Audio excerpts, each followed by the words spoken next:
masa depan. Oke, juga benaya ber. Syederalun Rahmat Aulia berusia 11 tahun, bocah yang viral asal Desa Gelanggang, Kecamatan Ulim, Kabupaten Pidijaya, menerima bantuan 20 juta rupiah dari donatur Jakarta yang digalang Akmal Daud, pegiat sosial dari Lembaga Cat Langit Rumuh PSM Peduli Aceh. Bantuan tersebut diantar langsung Akmal Daud untuk diserahkan ke Rahmat, disaksikan ayahnya Rusli dan petugas medis di ruang Raudhah Rumah Sakit Umum Cut Mutia Aceh Utara pada Senin 30 Januari 2023.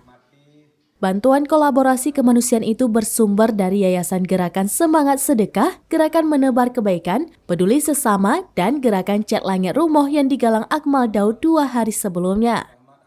Untuk diketahui, kisah bocah berusia 11 tahun bernama Rahmat itu viral karena rela menempuh perjalanan seratusan kilometer membawa ayahnya berobat dari Pidijaya ke Rumah Sakit Umum Cut Mutia Aceh Utara dengan menggunakan becak.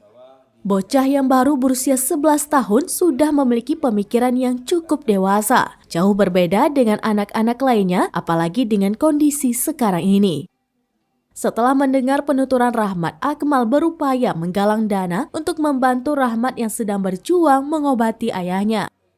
Dalam 2 hari, Akmal berhasil mendapatkan 20 juta rupiah. Kemudian bantuan tersebut langsung diantar Akmal ke Rahmat di Rumah Sakit Umum Cut Mutia Aceh Utara. Sesama.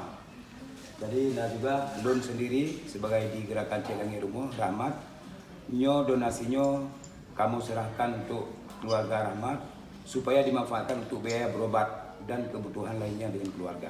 Ya, ini mohon dijaga supaya kedepannya Rahmat tidak ribet lagi terkait dengan biaya transportasi dan sebagainya.